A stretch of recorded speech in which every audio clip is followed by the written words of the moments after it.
My name is Uri Ayavon, and we are staying in the Brown Lake, at Tamera community. And what made you inspired to come here and to start the journey with Tamera? In 2005, I was an activist in a group named Anarchists Against the Wall. It was a direct action group aiming to stop the building of the apartheid wall between Israel and Palestine. And my sister invited me for a meeting between Israelis and Palestinians that took place here in Tamera. So my motivation was to come and meet Palestinians, and what inspired me to stay or to come for longer or to move to live here was the vision of Tamera. For, especially as an activist, I saw the wall being built, I saw the occupation staying, and I started to lose hope. And Tamera and this kind of activism of building the other world gave me hope. So this was a big motivation to stay and to come here as a student in order to establish a similar model in Israel, Palestine. So when I came here in 2007 to live here, I didn't think I will raise my children here and get older here, but the aim was to educate and to create a core group of Israelis, Palestinians, and internationals. And we did it, but in the end also we came back, but maybe we'll come back to it later. What was your first steps into becoming part of this group? Of Tamera. My first steps of coming closer, I came as a visitor. I came for seminars in the summer again and again. And it was inspiring and exciting. And also as a queer man, I believe that love and sexuality is not private, it's a political issue, and that we need to liberate all the agdarot, definitions, but actually in the queer scene in which I was active in Tel Aviv, we didn't know how to do it. We talked about sex, but we didn't know how to do sex, or we didn't dare to touch, to express, often people drank alcohol in order to allow things to happen. And here I found tools and language and possibility to explore also my sexuality. So my first steps here were also came after 7 years of being mainly gay, which I knew it's not my only truth. And here I could explore contact with women and different ways of sexuality.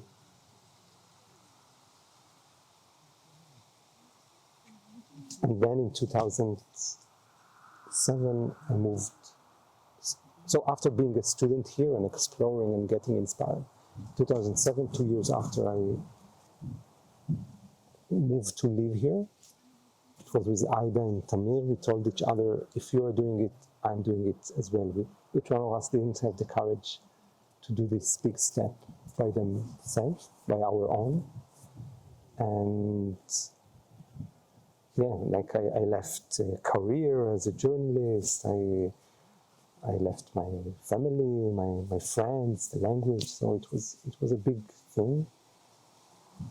I already had a contract starting to work in a school, in the school that I was studying in, Tel Meilim. I was so excited about it. And I was here in July, and few weeks after, in August, just a few weeks before September, before the year started, I wrote an email to the principal that I will not join, and I decided to change my life like this. Yeah, so, and then it was an amazing experience, because in that time to be a student here meant to be part of the community. So Tamera opened the gates in quite radical way for many people coming to live here. So we enjoyed the radicality and the research that happened in the community in these years. Do you remember the moment that you felt at home here? Or a moment you felt at home? Yeah, so always I was punished by my friends at home for not being able to keep a secret, something that I'm not good in. And when I experienced the forum, I felt home here. I felt there is something in the culture that allow to let go of secrets, that doesn't include secrets as part of the culture, as something that is respected and legit. So the forum was home for me, and the allowing us to be truthful with each other, also in the performance, also in the feedback. So this is a moment of home. It was one night after lovemaking with a guy. He invited me to the stone circle. I was not so much at home in the stone circle. Spirituality is not so much my background. He invited me in the night, and the moon came, and he showed me a stone, and he told me, you can hug it and you can feel like a motherly energy from it. And I hugged it, and it was warm from the day, and I felt home. So another moment. Can you tell me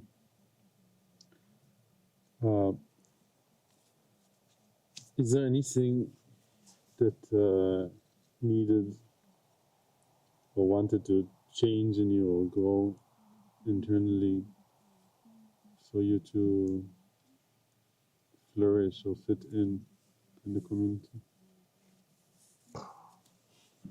One thing in the forum, someone said something I disagree with, and my whole being, my whole body is like, I want to stand up and to say, this is not true.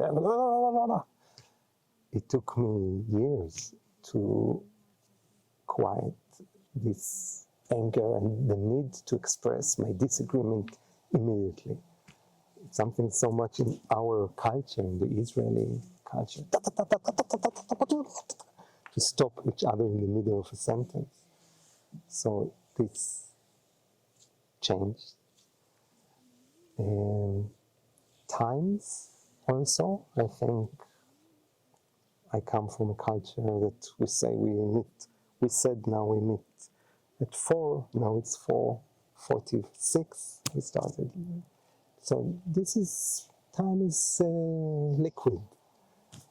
And in the German culture, and maybe also in a communitarian culture, I think it's not only German, but when you create a meeting of 100 people, to miss 5 minutes means 5 minutes double 100 people. Anyway, I needed to work on to be punctual, to be on time.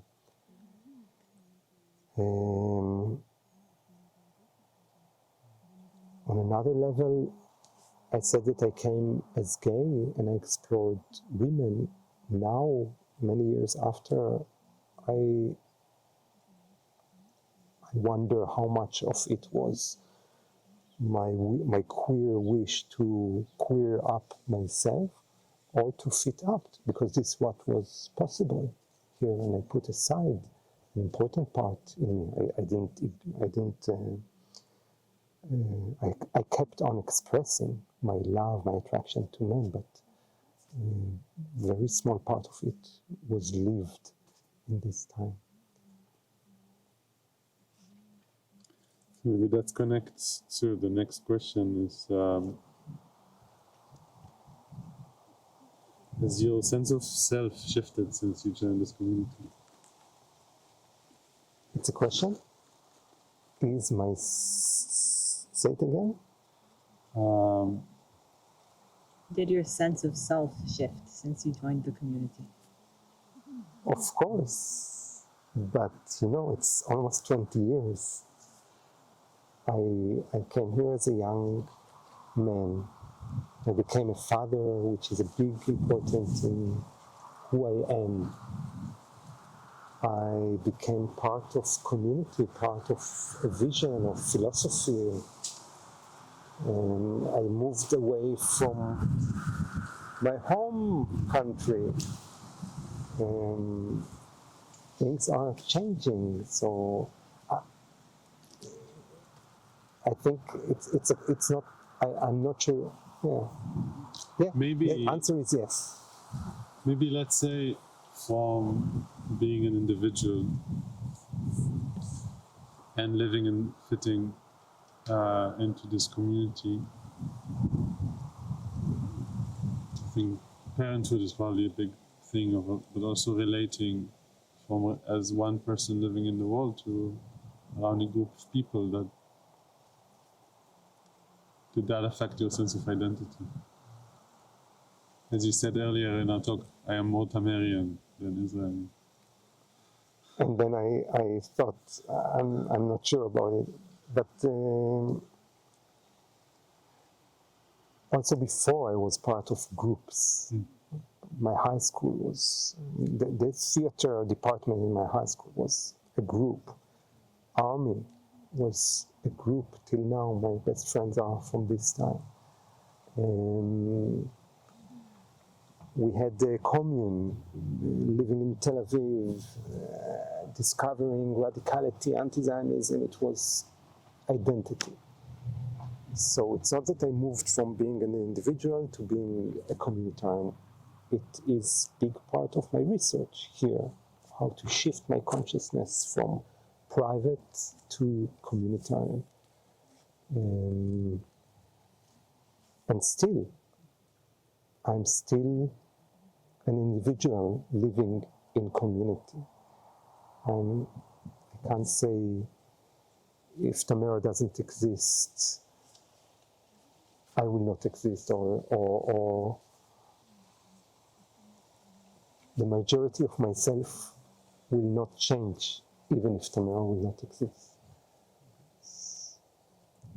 Do you think there's something about arriving from the culture you did that allowed you to integrate better in a group environment?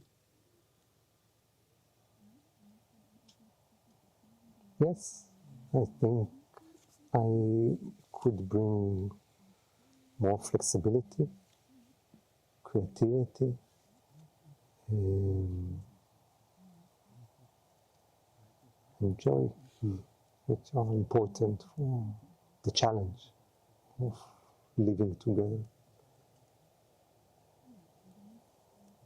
And maybe also political perspective. It's not so much about the culture, but like knowing, always having this political task. I'm here not to live with my family, nice life, to get older in the nature. I'm here to stop the occupation. I am here to save the world, to make the world better. It helps the smaller challenges of you shouldn't come to the lake, you should wash the dishes, you came late, whatever, all what comes when you live together, take decisions together. It gives more perspective. How do you feel that you do this here? How is living in Tamera, in nature, in community, can help stop wars or end occupation? So first of all, I feel uncomfortable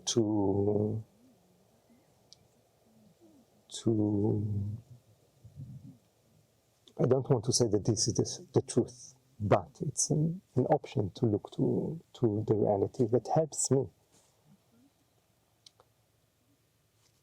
there is the political theory, which is the base of Tamera, which says that the world is one organism.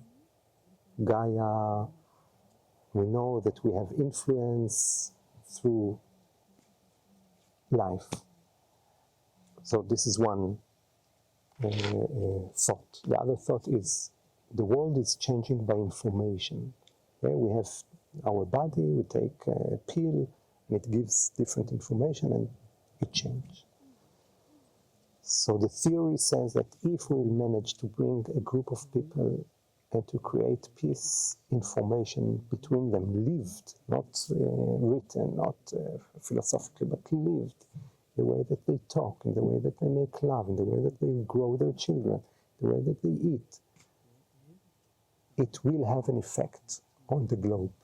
It can have an effect on the globe. It gives peace information to an organism which is connected. When I came to Tamera, this was science, or we tried to learn it as if it's science, and if you didn't understand it, if you didn't agree with it, you didn't understand it. Like it was, this is how the world happens. I think now I and we changed, and it's a theory, it's an option, it's a possibility to look to life, and I love it. Many don't like it, because it put us in the place of we will save the world and we are here to in service of everyone. I still see the benefit for my life. It pushed me to be a better human being, to know that my way of talking, my way of expressing, my way of behaving has an effect. It makes my life better. And that's why I choose to believe that this model, this village, has the possibility, first of all, to be a model for people to come here and get inspiration and change their life. And secondly, it has the possibility of having an energetic change beyond mimic, beyond real contact. Thank you. I believe that too.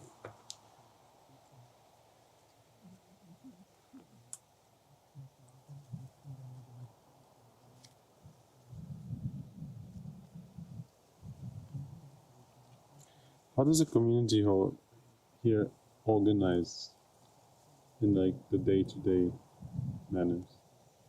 Be more specific. Food, decisions, money.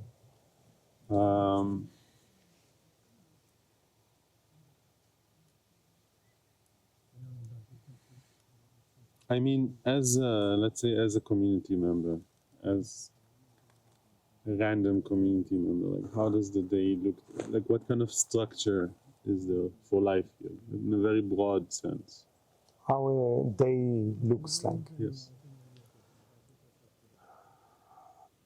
It used to be very different. So in my first years here and for many years before, a day started with morning attunement. Early morning, the whole community come together, 3 dances, 3 songs of dancing, and then someone giving a speech or inspiration or reading from a book, and then singing together. So this was morning attunement. We attuned our souls, our minds together every morning. And then we ate breakfast together. Also breakfast, lunch, and dinner were served. We were working. We had lunch together. We had siesta, which had very important part in the culture, because siesta, it's time to make love and to take a break. And then every day at 4 o'clock, we met for form work and Geistic hours. So for many years, this was the structure of Tamera, which I miss. And I also know most probably it will not come back. So it reflected the level of investment and commitment that we all had. We built community. We invest in waking up together, in every afternoon, 3 hours together, seeing each other, reflecting each other, learning, studying together. in addition to this, from time to time we had community times of a week together, a month together, from morning till morning. Like. So this was the past. And today we still have some memories of it, which reflects not only the going down of the energy, but from my side, it's also reflecting the diversity. There are people who are still having this energy, and they would come every day, and many others have children, have other interests, other sources of information and inspiration. So a day in Tamera can look like early morning God point, which is similar to the morning attunement, but it's more like someone prepare a text, reading, and then a conversation about it. For me, it's unbearable. Like to start the day with intellectual talking. And I'm an intellectual being, but in the early morning, not. I was a farmer. I was working with the vegetables gardens for 5 years. So every morning started with harvesting the zucchini. This is my way to connect with the day. But anyway, many still like it. And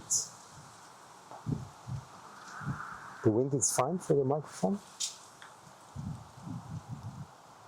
Let's see.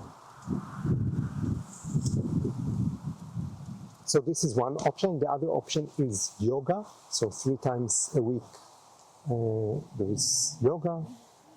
And then people are working in different places, and all the people in Tamera are working in the community. And then we have lunch, and then some people go back to work, some people are taking siesta. Still, once a week we meet, at least once a week we meet for forum. And this depends, now we have more sub-communities, so there are the platform, the test field, the place of children, they have their own forum or their own time, not the whole community coming together, but the neighborhood. It's not easy to say what is the schedule of the community there. It became very diverse. And what do you think, if you can talk about, I'm sure there's many elements, but if you can talk about just one element that you think that affected and pushed for this change? The education that I was part of, 2006 till 2009, 100 people came to Tamera. So from, not 100? No, yes, I'm just saying it's crazy, so much. Yeah. And by the way, it's not for the interview, but you asked me about the restructuring of Tamera in the morning, and I wanted to share with you one realization I had from the talk with Eyal, that in the next 10 years, 100 people will join here. This is my aim, that every year another 10 people will join, just in order to balance the numbers in a way that in 10 years will be 150, which is what we have now. But I see how many people are going to die and live in the next 10 years. So just in order to, not to grow, just to keep what we have in order to hold the projects that we have. So this made me realize, like, I'm thinking I'm minority now in the group, but in 10 years, we as a community will be minority. But anyway, this is for the future. So a lot of people came, and many people from many countries. Before this, Tamera was 99% German. And suddenly people from different cultures. And this was a boost of diversity. Some people would say this was the beginning of the end of Tamera, because they lost the intimacy and the spontaneity that they managed to do things before. It was like a small family. And then structures are needed, and yeah. So diversity. This is one thing that affected. Another thing is the disease of the founder. He was a very charismatic person. When he said something, people had trust in him. He said in the middle of the summer, now we all go for an art time. People said it's crazy, we need to hold a seminar room, a seminar center, and we have our children. Now let's do art for 1 week, just art. And these kind of things are so refreshing for community to have the creativity to get out of the structure or out of the planning. So he became sick and less active, charismatic. Also the people who joined when he was sick, they didn't join because of his teaching, they joined because of the community, in a way because of his vision, but not connected to him. So there was a gap of people who orient themselves toward him still as a teacher, to other people who don't have contact at all. So anyway, he has less and less a place in holding the community and affecting the community. So it brings more diversity. And many people became parents. So in the first years, there was an agreement, a recommendation, a field of we dedicate ourselves to research in love and sexuality, to research in community. We cannot now hold children in such delicate and radical space. So many people didn't become parents. And when this changed and there was a baby boom, it had the effect of people are less available, they have less capacity for this kind of, for community. They invest more in their families.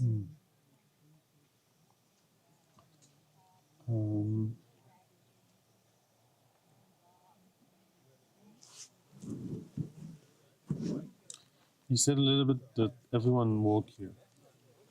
How is the work divided? How do you decide who works where and what are the options?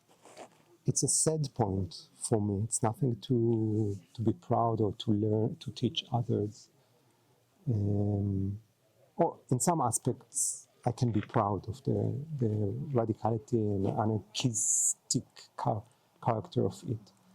But I can also say that I came to a point of missing once a year.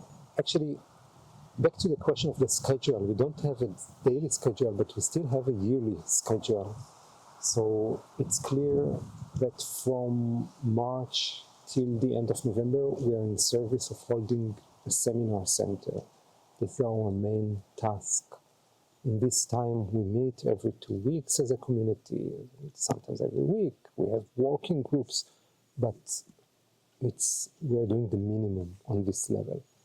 From December till March, this is the time of investing in the community, of taking a month together, of creating radical experiences, taking retreats, taking decisions. So this is still a yearly schedule which is working for us, the time in the winter nourishing us in a way that allows us to be in service in the other part of the year and create intimacy that is staying. In this time, in the winter, we come together also for positioning time. We look to the positions which are needed. We need 2 people to hold the shopping container. We need a new management for the campus. We need someone to answer all the emails from the guests. Nobody wants to answer all the emails from the guests. Yeah, it's something like cleaning the toilets. No, there are not so many people who find their fulfillment there. But it is needed, it's really needed. It's our main part of income and it's needed. So every year we have the question, who will do the office? Every few years we have all the other questions.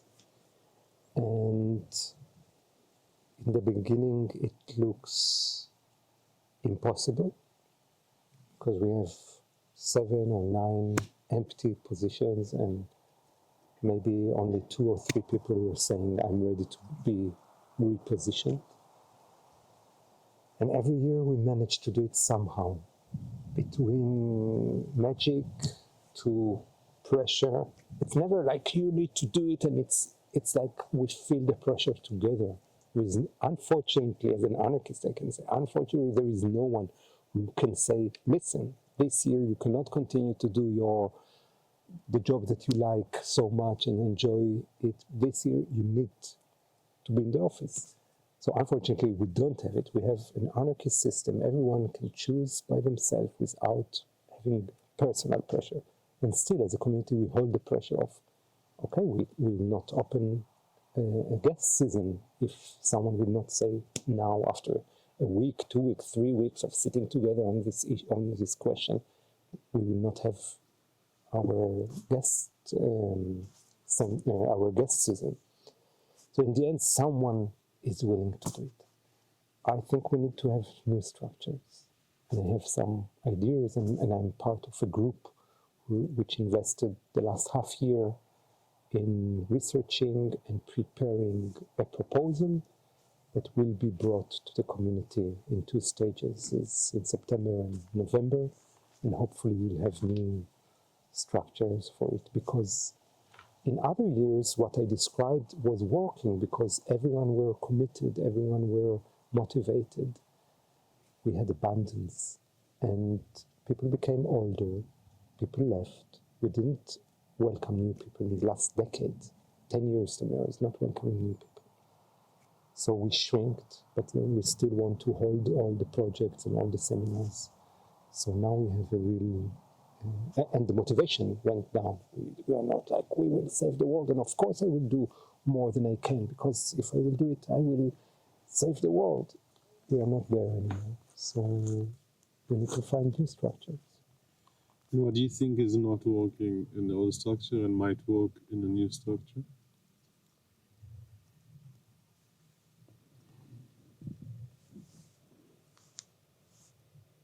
Our aim is to shift our consciousness from private to communitarian.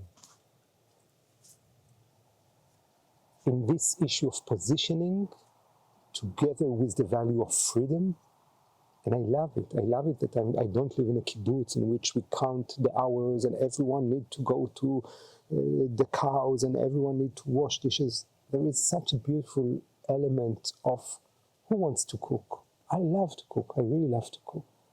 Many others, they don't like to cook, so they wash dishes. I don't like to wash dishes.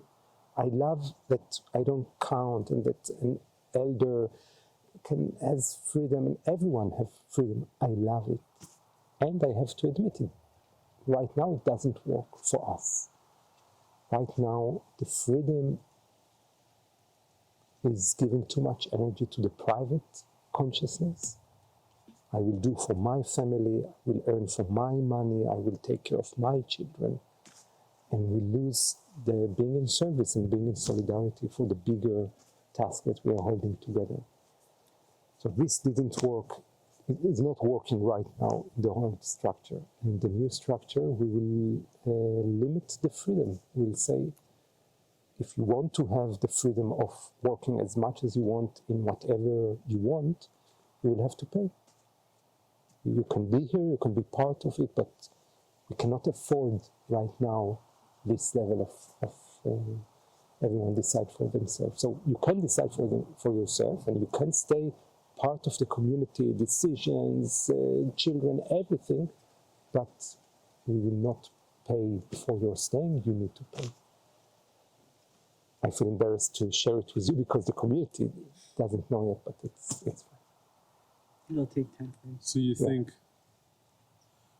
that maybe limiting part of this anarchist freedom and asking for people to pitch in ways that can just balance the needs of the community right now. Yeah. And that feels a little bit like maybe popping a bubble that people used to have about what this place is. Yeah. I think for many people, when they will hear it in the community, they will block the roads and chain to the bulldozers and will say, no way. So it's a big change. Maybe it will not work. It's what we came, a group of 6 people. And let's see. Generally, I can say that I come from an anarchist background and I still see myself as an anarchist. And in the last years, I have more and more appreciation to leadership. Not in contradiction to anarchists, but it's challenging the anarchist culture of we are all horizontal group. I am longing for leadership, even for management. Tamera is functioning without any management for years. It's crazy. Every kibbutz has a manager, and everyone knows nobody likes to do it, but we have to do it. So every 4 years, 8 years, someone is doing it. We don't have it at all. I want it, not necessarily to be myself, the management, but instead of everyone are busy with who will do what, let's take one person who's making the order and balancing and making mistakes, but at least saving the time in this time that we talk about the positioning, talk about love and sexuality. I think it's more important. Aren't you afraid that it's going to create like an institutionalization and bureaucratic? Like there's good reasons why this stuff was resisted for many years. I'm curious where you're at with it right now. First, I'm concerned that you are in the sun, so if you need to change your position. Yeah, I'm concerned, and I'm also disappointed for myself it's less radical, it's compromise. But in my age, I'm ready to compromise, and I'm ready to balance the different values that are important for me. Institution, like, if one person would do it for 20 years, I would see the big challenge. But if it's changing,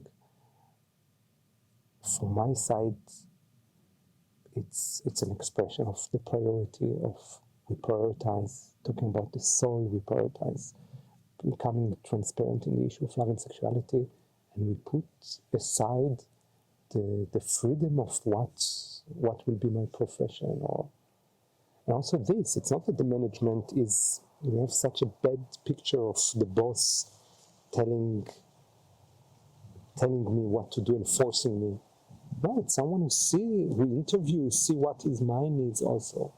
And everything can be balanced also in community. In the end, they can come to the forum and say, listen, the manager put me here, but I'm miserable. And community intelligence can create exceptions. And so, no, I don't. I'm not. Anyway, the situation right now is so unhealthy that I want to take a risk. I'm ready to take risks. Maybe this connects to my next question. The question is, how do you balance individual freedom with the collective needs?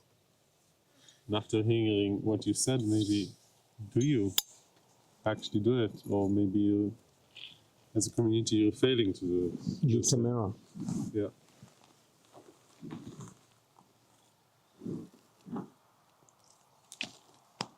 It's a very big question. So many examples. We talked about the positioning. We can talk about the decision to become a parent. It's so private, it's so deep. Yeah, I want to become a father and mother. And here in Tamera, there is a couple right now struggling with the community. They had the baby a year ago, and now they say, we want to have another one. The community say, listen, you have so many fights between you, and the father is actually not taking full responsibility for the child that you have, and maybe you wait a bit. And they are, how can you decide for us? And can't you see that we are ready? So it's another example of the private decision and the communitarian process. What was the question? How do you balance the individual and the communal needs? I think for many years, Tamera was very radical in the communitarian need. We were all in service, and we lost it. We lost the radicality, we lost the orientation, we lost the motivation. And now we are too much in the private. Each one is taking care for themselves, and we are searching for the ways to bring us more in balance, more into being in service and seeing the whole.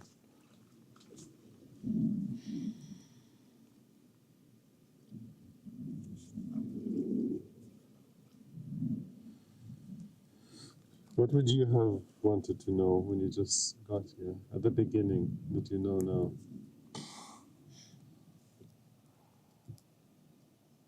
That there is no one truth. I was very ideological. This is the only way. I was so, proud, but arrogant. There was a sentence, a term, we are not an eco-village. Yet Tamera is not an eco-village. So it was insult that people called us an eco-village because we are a healing biotop. So and it's all fine. It also supported my growth and but yeah, now I can say, I know that we are an eco-village and we can be proud of it, and we are a village. We are part of many other attempts to change the world and to create a model. And we are not perfect, and we will not be perfect, and we are not better than others. So modesty is something that we gained in the last years. It's also tough, it didn't come from enlightenment, it came from kaf al hapanim. But, so yeah, to be more modest.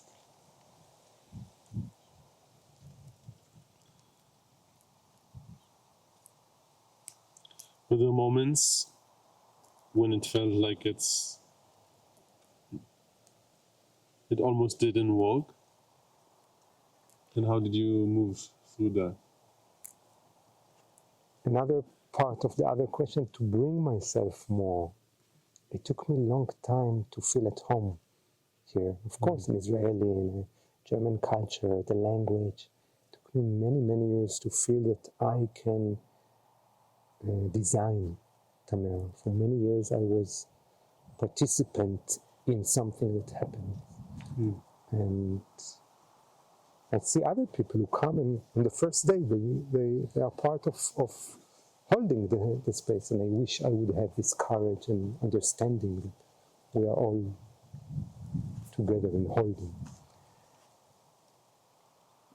Moments that it looked that it's falling apart right now.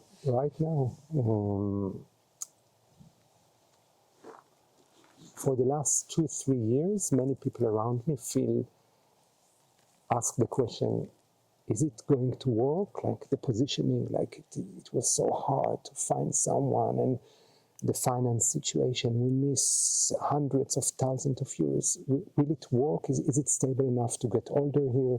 Is it stable enough to bring children here? It's a question I hear again and again.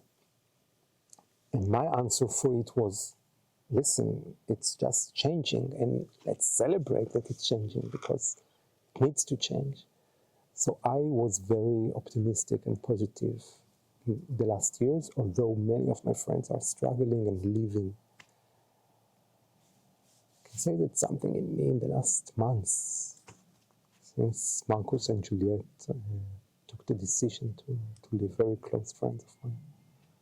Their daughter is like a sister for my daughter. So since then, I dare to let this question rest in my heart. Will it work? Will it stay stable? And still, I always say I will be the last one to close the lights. Like, it's not like, oh, the ship is wobbling, let's run away before. No, I really want to give it a try. I believe in change, and I remember I read an article about the kibbutz movement and the movement between the second generation and the third generation. And I felt as if someone was in Tamera in the future, and I felt so stupid that we are struggling as if we are the first community in the world that has this challenge of moving between the founders' generation to the young generation and how to do it. And we spent years, and I read an article about how many other communities had the same struggle, found different solutions. So this perspective gives me the curiosity to stay here when the boat is shaking and maybe sinking, but I want to give myself to the task of stabilizing it.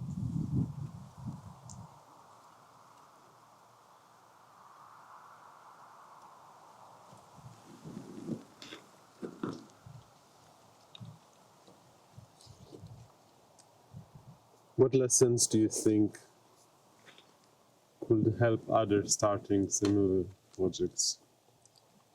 One lesson: don't start another project, join another project. So often when people come to me and say, I have an idea, I want to have a healing place, it will be a place of seminars and a strong community, and we do it for peace and inner and outer peace, whatever. And people have different language for it, but often I see that it comes from ego. It's all in service of the world, but I always try to challenge people to try to join other communities, knowing that 95% of all communities are collapsing, are failing in the first 2 years.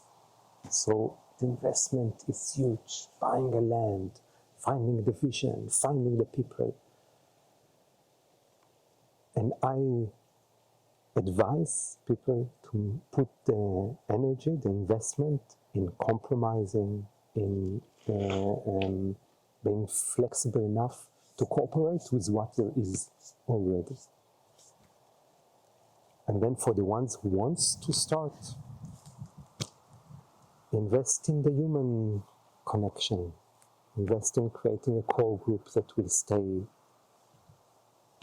through the challenges, and invest in the vision more than in the humans. So it's kind of contradiction what I said, but my realization, I remember when my best friend left, it was unbelievable, like how it was part of the core group of the PRV, Tamera. And I realized community is not a family of blood. People are coming and going, and the vision is staying. And the vision can also reshape. I feel Tamera now is in a time of reshaping the vision, not abolish it, but redesigning. But anyway, the vision is in the core. The vision is in the center, not the people.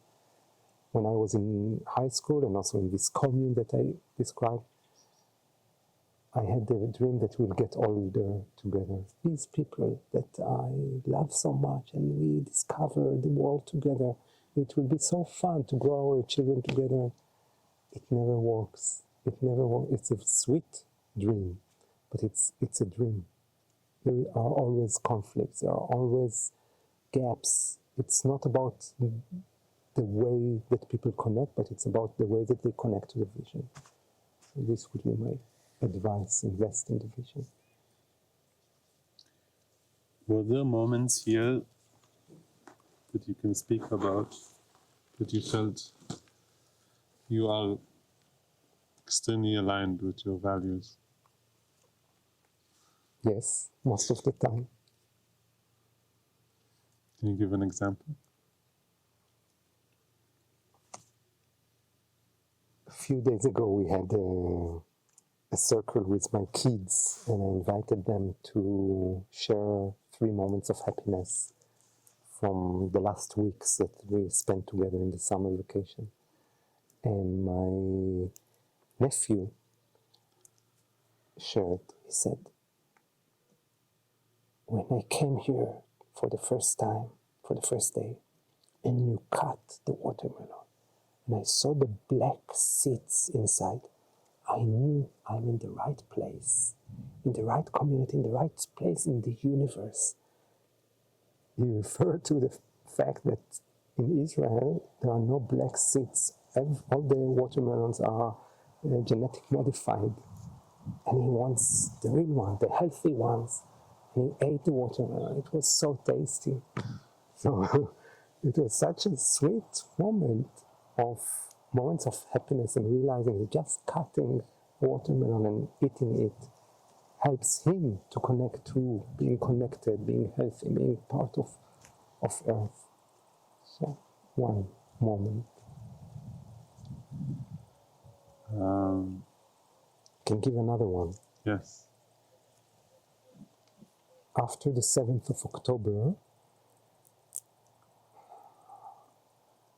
I couldn't talk with my good friend, Palestinian woman who live here, and we are really good friends for many, many years. We went through a lot. And after the 7th of October, she published some things on Facebook that I felt were beyond my capacity of holding diversity and disagreement, diverging. I felt really hurted by things that she published. And we had to hold a webinar together. We had to be public in front of camera. And for 2 weeks, we didn't talk. And then she came and said, listen, if we want to do it, we need to check if we can do it. And we asked a friend to hold space for us because we knew we cannot now. I cannot come and tell her, listen, you. And if the friend agreed to hold space for us, and we invited witnesses. We said, we have this talk, and if someone is interested, you are welcome. And 53 people came as witnesses just to sit and to listen to the talk between us, to check if we are ready to hold. And we invested these 2 hours in a very calm and held space in which we could also we could challenge each other, and we could say what is on our heart. And we found peace out of it. And of course, we still have disagreement. It's not only easy, but this conversation helped us to open our hearts, to see the others. For example, she called what happened in Gaza genocide. I said, I don't think it's a genocide. It was really in the beginning of the war. She said, so check the fact, check. But I was angry. It was important for me to correct her. It's not a genocide, it's a war. And I checked, and I went to my friend, the lawyer for international, and he said, I can see it as a genocide, or the laws, which helped me to see. And anyway, the numbers grew and the horrors. But this talk and the allowance to see the other and to see the divergent and to stay with love made me feel I live in the right place. At least relevant talks and steps toward peace is possible. Thank you.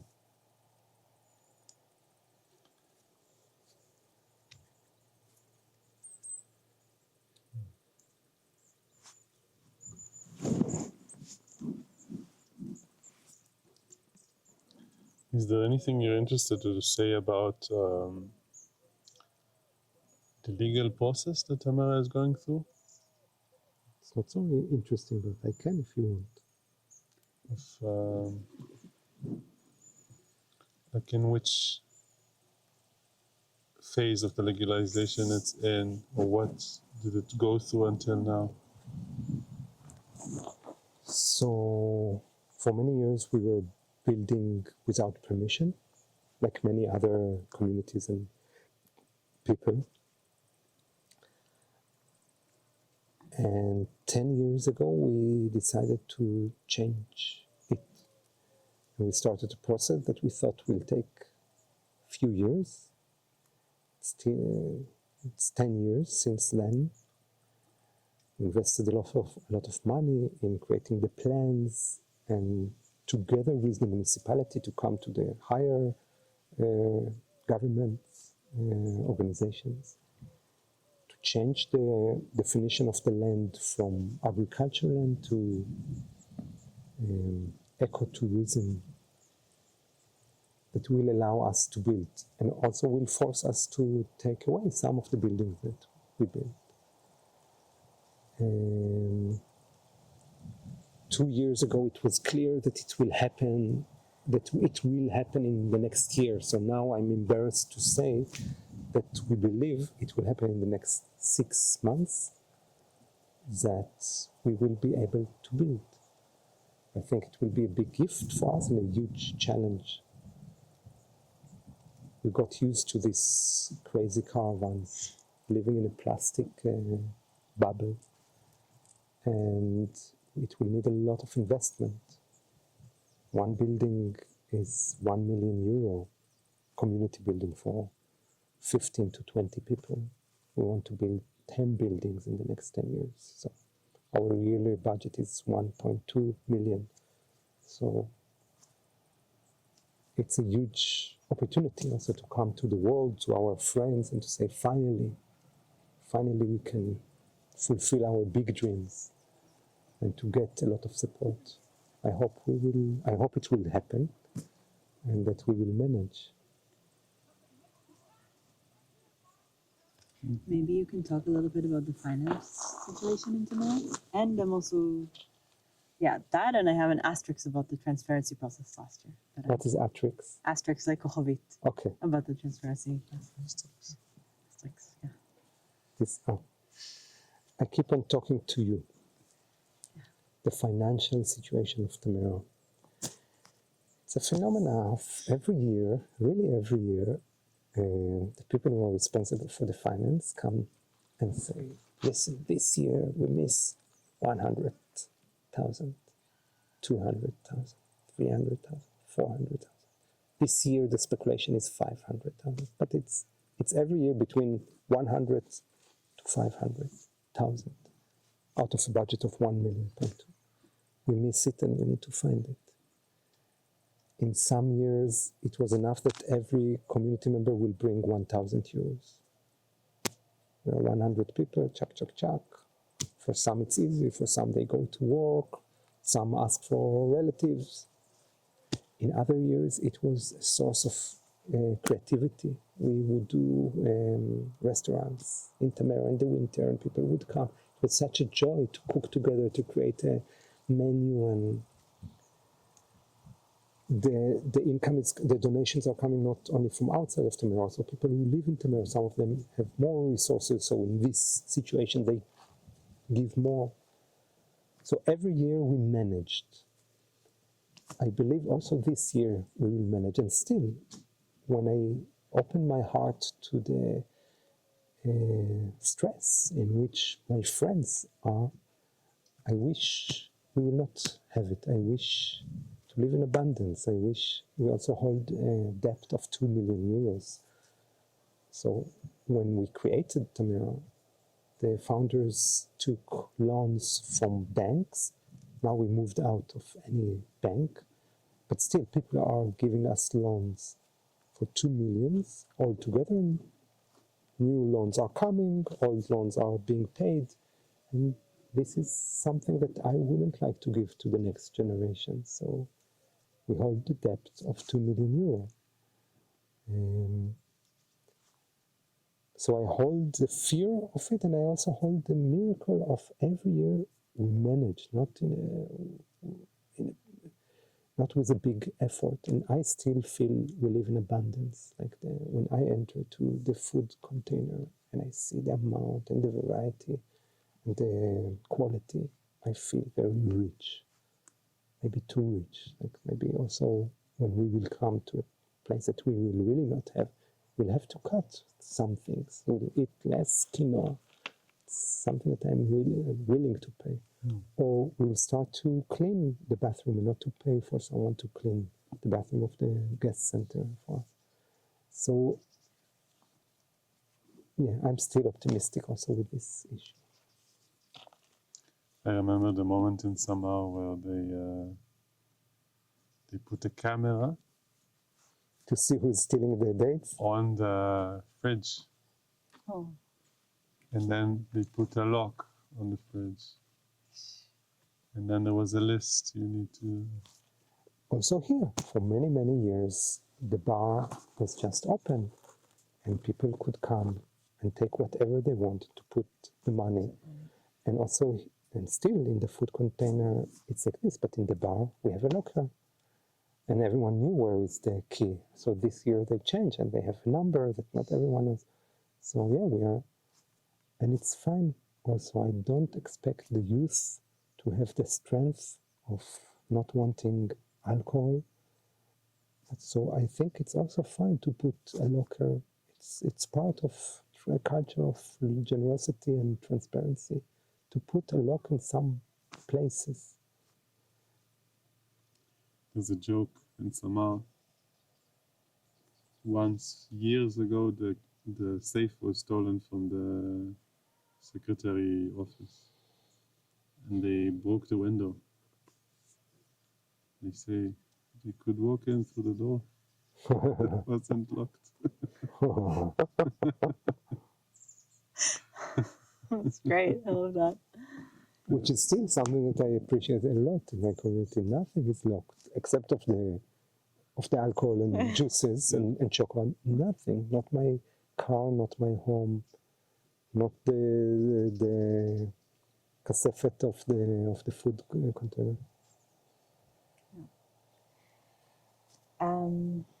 So maybe you can say a few words about the financial transparency situation last year, because you guys did a whole process around like revealing personal funds and kind of trying to have some, I don't remember the name it was called. If you want. I didn't find it so inspiring, but I can talk from my perspective. So for many years we invested in transparency. For many years we invested in transparency in the issue of love and sexuality. And this was the main investment of showing my dark sides, my celebrations, my wishes, what happened, what I wished to have. And in the issue of money, we realized we gained more and more permission, or it was part of our culture to hide or to be allowed not to be transparent. And last year we tried to challenge it and to create a space in which we bring what we have, what we wish to have, to talk about money in the same way that we talk about love and sexuality. So this is the inspiring part. We tried, we dared, we did it with Google Doc, and someone brought all the information, made an exhibition, and we had a few days of forum work on it. This is the inspiring part. The less inspiring is that I can't bring an insight from it. I can't say, and we learned that when you do this and this, you have this, or we learned that some people hold this amount of money, and that's why we had this transparency. It was embarrassing, interesting, banal, but I can't say how it brought us forward. Maybe we could do it in another way, and maybe we need something else. It goes back a little bit to anarchism. In a way, it's like anarchism doesn't pursue equality. Yeah. Yeah, and on the other hand, I had a talk with a guy who supported many kibbutz to make a shift in their economy, and he heard that people who join Tamera, they don't need to pay anything. I said, what? You invested all these years in kindergarten, building a kindergarten and building the stone circle and all the facilities, all the infrastructure. People come and they don't put 30,000, 60,000, 100,000 like other kibbutz and also communities are doing. I liked this question. I'm working with it. I would love to create a barrier or a challenge to say, people, you want to come here? You need to invest like this. And the people who are here, I don't want to come to the culty place of what you have in your personal and you need to invest. It's really not my style.